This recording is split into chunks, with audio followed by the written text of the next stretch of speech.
Alright, I'm live and I have nobody watching. Okay, one person watching. Great.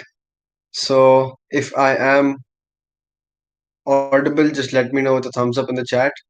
And the thing is, my video will be bad because my webcam is very poor.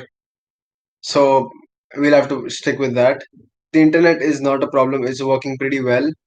You'll have to bear with my video, that's it. Sure. Okay. So today we'll be discussing the Evra rant the Blaster had on social media, and we'll also be talking about.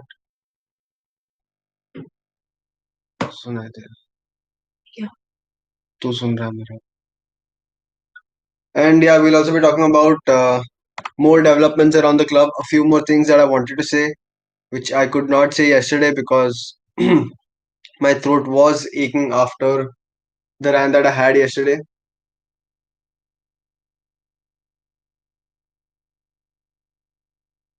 तो देख रहा है? क्यों? Okay. So we have two people watching. That's my brother, one of them. I mean, the second person, whoever is watching, just let me know with a thumbs up.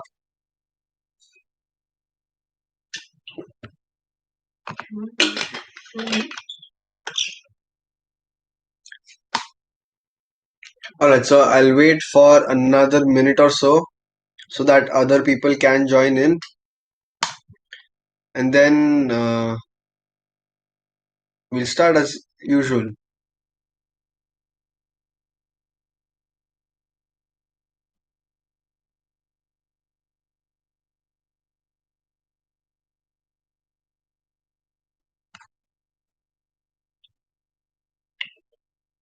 Just one person watching now. Amazing. Never mind, my channel is pretty small now, so it's okay. So to this one person who's watching, thank you very much. Okay, just take my phone so that I can refer to my notes which I've made.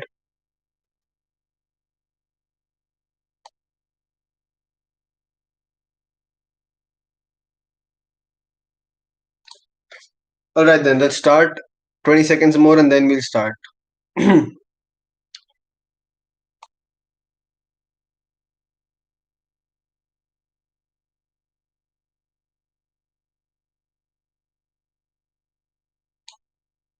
Alright, so to this one person who's watching, thank you so much. Uh, I think a Zoom call would have been better with you. Never mind. So let's start off with Evra's rant on social media yesterday. So I've got a series of tweets about Evra's rant. I do not remember in what order he spoke about things. Luke D says hello, hi mate. So yeah, we'll start off. I've got a series of tweets regarding Evra's rant. I watched it just now, but I don't remember the exact order. It was pretty long. I do remember a few key points. So first off, let's start with Evra says, I know some people who are scared. People he's here referring to mostly the ex-players from United who are scared to speak up about the board because they may not get a job in the future. He says, I don't care. I don't need MUFC. I love Manchester United. That's what he said on the IGTV video that he posted yesterday, last night. Another, so I think I agree with this. A lot of legends of the club are not speaking out about the current situation that is going on in the club. Very few legends I've seen, mainly Rio Ferdinand, Neville, and Patrice Evra himself, talking about the board and how there's more than just the manager who is to blame for all those things. Even Neville even defended Jose Mourinho because he said there's problems above the manager that need to be looked at, and I would fully agree with that. Evra's also said that some people who are working for the club are the ones that are damaging the club. That is why we have to tell the truth to all the fans. And again, so a lot of what Evra has said on social media, I agree with. There are a few points I do not agree with. which we will come to later on in this live stream. So some people who are working for the club are damaging the club. And right now, if you look at it, he's probably pointing at, you think, Ed Woodward and Matt Judge. And yes, they are indeed damaging the club. Ed Woodward's arrogance of not appointing a director of football. Do you know what? The first signing United made in January was not Bruno Fernandes. United signed a PR specialist who was working back then at the Sun in January before they signed Bruno Fernandes. It is absolutely shocking to me that a club of this stature has to appoint someone to manage their PR and create a positive spin regularly. If you want the fans to be positive, do something productive, do something that makes the fans happy. In truth, you would not need a PR guy to spin the media up, leak stupid stories to the media, and manipulate the fans. Evra on Man United specifically. I love this club and maybe one day will work for this club again. But I will work with my loyalty and I will never lie to any person who loves this club. Who loves this club? Okay, that's okay. People need to understand. United send lawyers to talk to players. So when we send lawyers, they talk about numbers. They are not people from the football world. Now this, I guess, he's referring to Matt Judge, who is the chief negotiator. I'm not sure if the man is a lawyer, but he's basically pointing out at the recruitment process at the club, where he says like United send lawyers to negotiate with teams and agents and players themselves for contracts. You need a lawyer. There is no denying that. But if you only have lawyers and no director of football or something along those lines, you can fully understand why United take months to complete a deal. Months to complete a deal. Talk about all those deals under Ole Gunnar Solskjaer's managership. Bissaka took over a month and a half. Harry Maguire took a month again. Dan James took a month. Bruno Fernandes a month again. Donny van de Beek was the only deal that we could do quickly, and that is down to the fact that Edwin van der Sar, who is a United legend and Ajax legend, is the CEO of that club. There is no other way that United sign a player so quickly. Alright.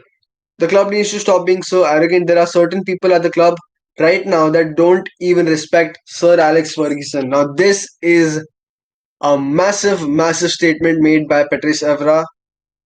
And for those who are wondering, yes, Sir Alex is still a part of the board of at the club.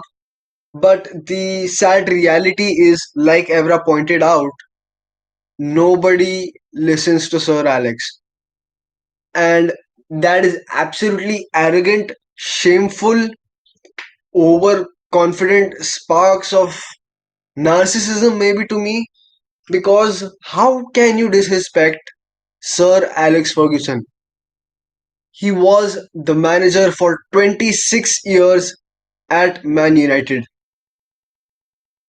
I mean, there's this famous Indian mythological story that if you tore apart Lord Hanuman's chest, you'd find a photo or whatever. You'd find basically the way Lord Hanuman used to love Lord Ram. Sir Alex Ferguson loves the club. United is in his veins. His blood is Man United through and through. If you're not listening to this man, you might as well call it a dictatorship at the club. How can you possibly disrespect Sir Alex Ferguson when he's actually officially a part of the board? Shameful, shambles. Now, Patis Evra, we'll talk about the recruitment again. A sporting director from a top club, football club, called me and asked me to tell Matt Judge to answer his phone. That is, I do not know, it's disastrous, calamitous. Call it what you want, it speaks for itself. I do not need any more Shashi Tharoor like adjectives to describe the situation. When the sporting director of a top football club has to contact United's chief negotiator and has to not go through would be more official, has to contact and request an ex-player who's not working at the club, simply an ambassador to the club, when a sporting director has to contact Patrice Evra and tell him to ask Matt Judge to pick up the phone. I mean, what is going on at this club? There needs to be some sort of right to information inquiry. Something needs to happen. These people in charge of the club are ruining the club.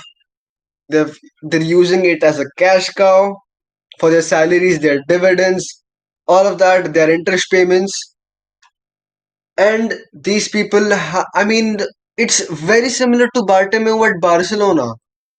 That man probably does not have the best interests of the club in his mind, in his heart.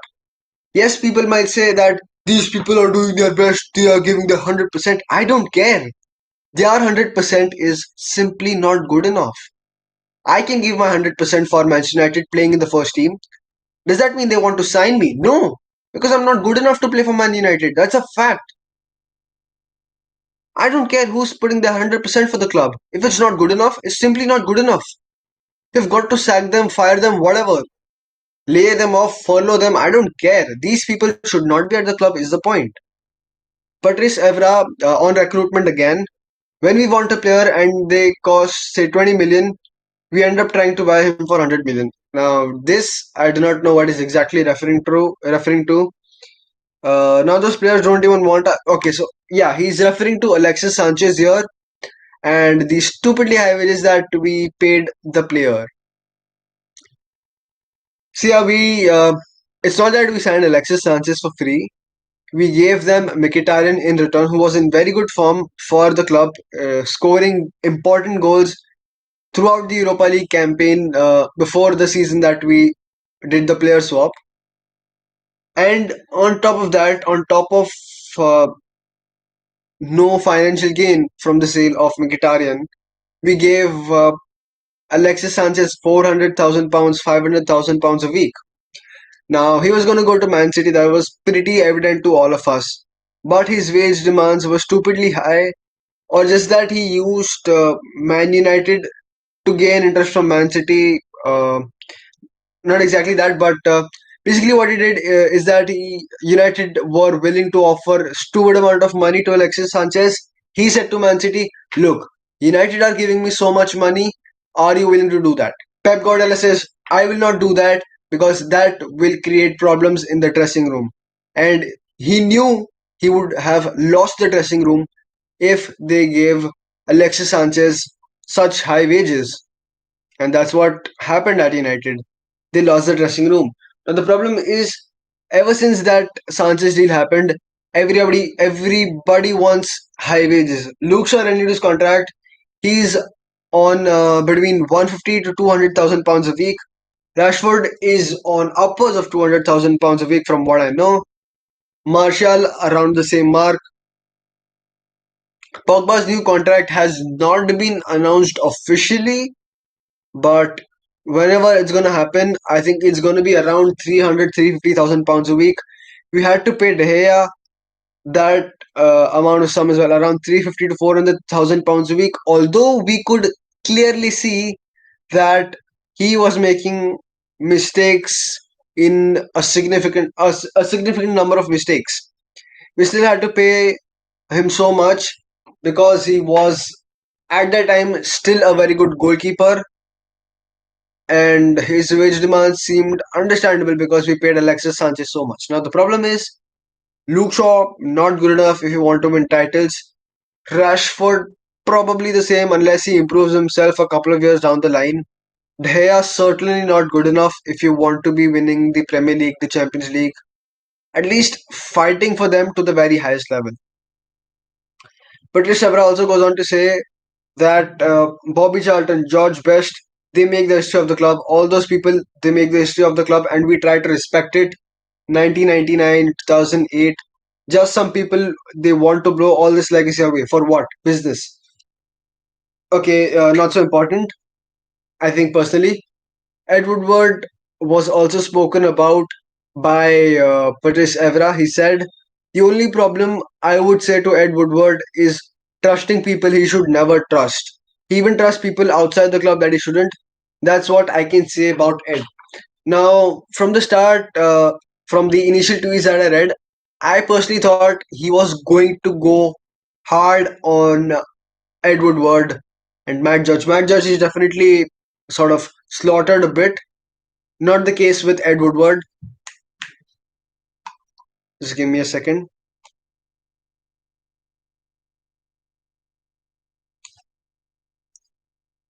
And so he's also said that Ed Woodward is not the problem at the club, which is very surprising to me. Ed Woodward is probably the most arrogant man inside the club. About the owners, he said that during the United PSG game, that famous comeback in on the night in Paris, he met Joel Glazer and Avram Glazer and all of those, a couple of members of the Glazer family, and he said they love the club. They really love this club, and they took some feedback from him, which I can understand. Obviously, a player knows a lot more about the ground reality than the owners, but the owners need to be actively interested and participating in the club as well, the club's activity as well. So yeah, that's a big problem. He said that the people working for the Glazers are not giving them the right information. Okay, so who is this person? Who is the man they've appointed? Ed Woodward is the man. So why aren't you criticizing Ed Woodward? That's my big question. Ed Woodward needs to get loads of stick, and he deserves it. He fully deserves it. That's the thing. And like he said that Glazers have appointed people that they trust, but they're not getting results. Okay, so what do you do when you do not get results? See, the thing is, if I am an employee at an organization, my boss is not performing to his full capabilities now.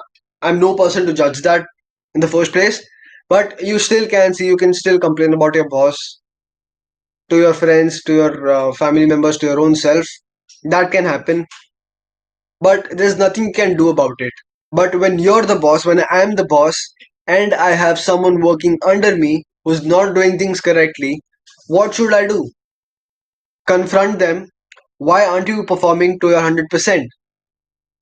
And if there is no appropriate reply or response in terms of action, reaction regarding their activities, you sack them, you fire them. You do not care what they've done for you. If they are not performing for you to their 100%, they need to be sacked. That's it. And as far as the Glazers loving the club, the statement is concerned, I'll tell you why they love the club. Because of the interest payments, because they are using the club as a cash cow. If they were really interested in the club, they would have repaired the stadium, they would have sacked Ed Woodward because the man is responsible for the situation United are in. They would have redeemed the debt at the club after issuing shares to the public. None of that has been done. That is the problem. I do not understand personally why Evra's not criticized the Glazers and Ed Woodward really hard. He's went easy on them. He's also spoken on the managers Moyes, Van Gaal, Mourinho, and Solskjaer, obviously.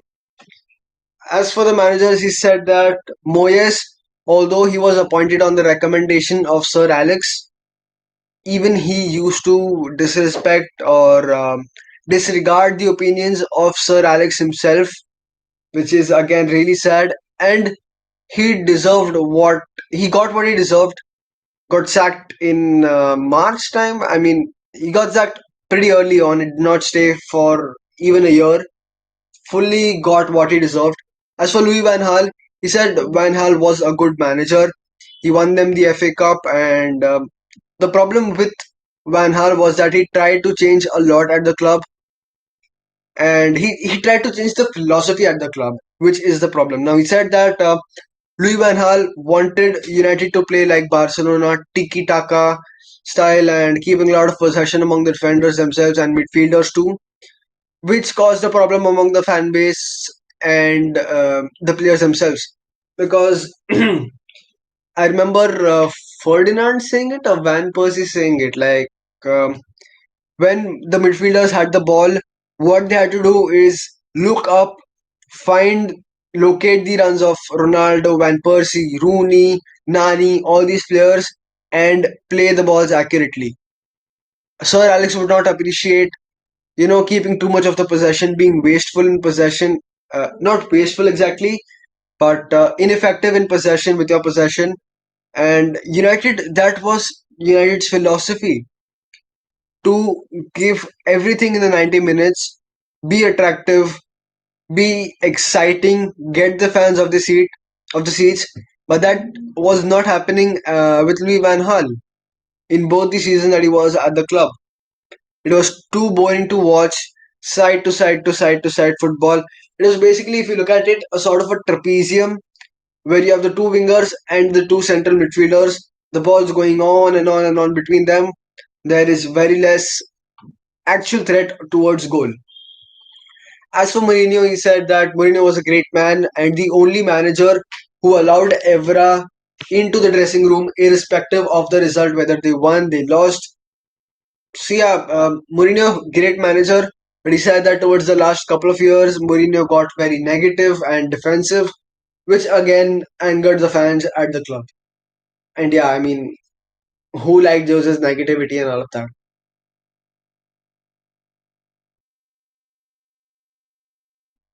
Okay, and as for Solskjaer, he said that we need to give Solskjaer time, a bit of time, so that he can get the players he wants. He's had no injuries. See,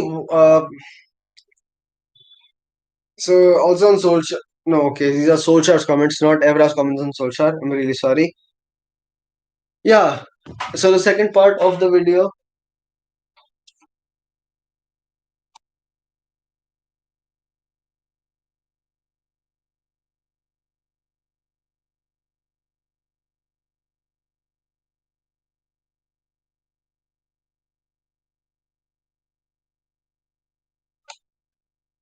So yeah, the second part of this video. Ed Woodward's house has been put up for sale, and to me that is good news to a certain extent. I do not know how true this is. It was in the Manchester Evening News. If this is true, that is great because that would probably mean he's going to be sacked, or maybe to be a much more realistic person and consider the affection that Glazers have towards Ed Woodward, he's just looking to change his house. That's it. His house is in Cheshire. It's a five-bedroom property that has been put up for sale in Knutsford in Cheshire. He's asking for 2 million. And what I would want to say to Ed Woodward is okay, I'll just go again about this.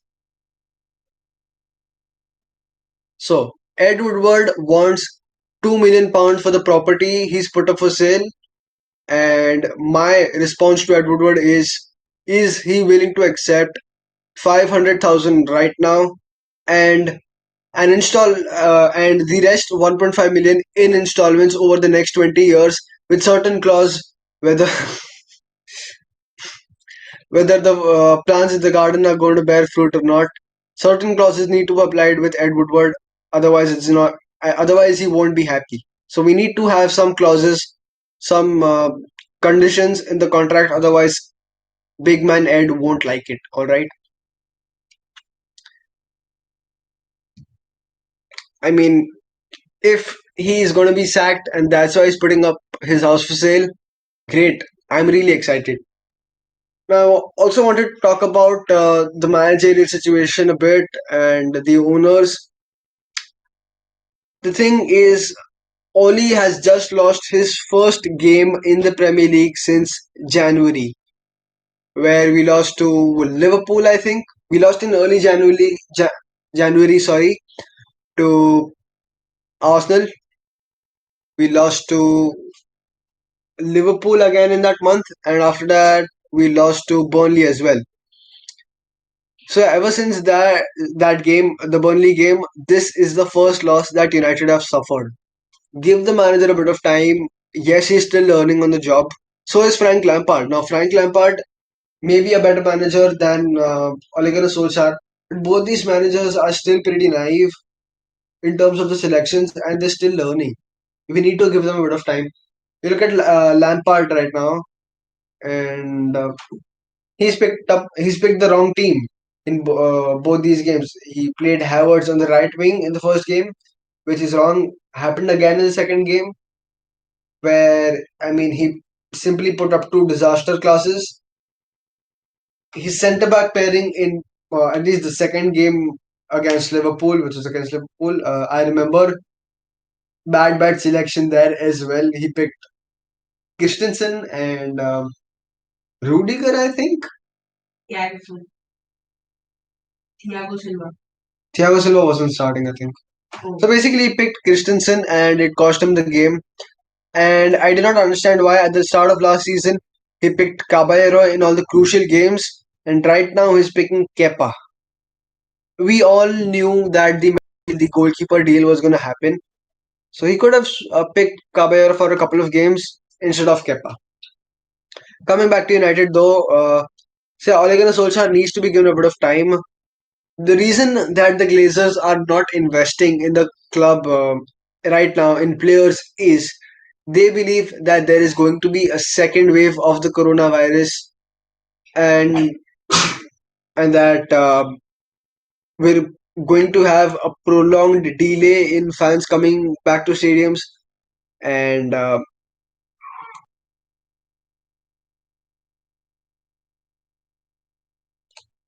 also I think they think, sorry, that the revenue is going to dry up because there is basically a recessionary state, not a depression exactly. Certainly, countries suffering from recession, lot of people are unemployed. So fans of the club may not be buying expensive or even the merchandise basically, because everyone's trying to save a bit of money right now. So revenues are going to dry up for the club definitely, and that is why I see the Glazers are penny pinching. Will Jadon Sancho deal still happen? I'm not really sure about this. We've only got 10 non-playing days right now left in the transfer window. Trust me, if nothing happens in the next uh, till weekend, if there is no major update on Jadon Sancho, feel free to forget the deal for this summer. Next summer, yes, we'll have a look at it.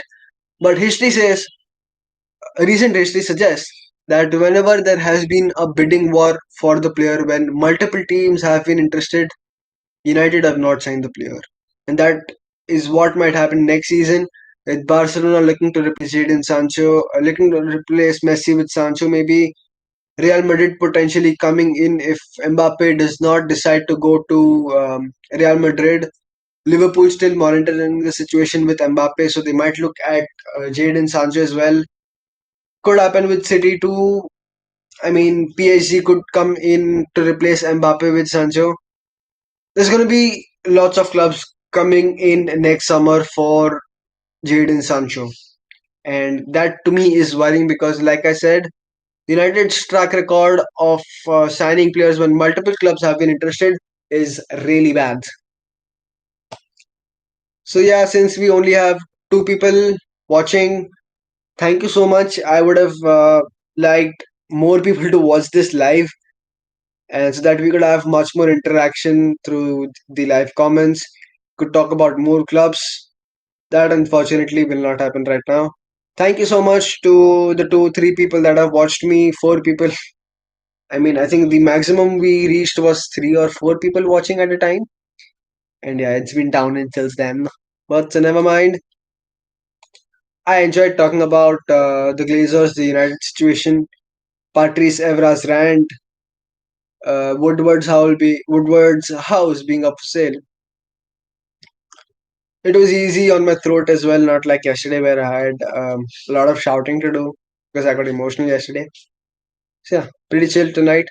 Thank you so much. You'll be able to watch it if you've missed certain parts of it. You'll be able to watch it again on YouTube. The link is there in my Instagram bio at the Football Talk Exchange, and yes, it's going to be there on my YouTube page, so you can watch it once I end the stream.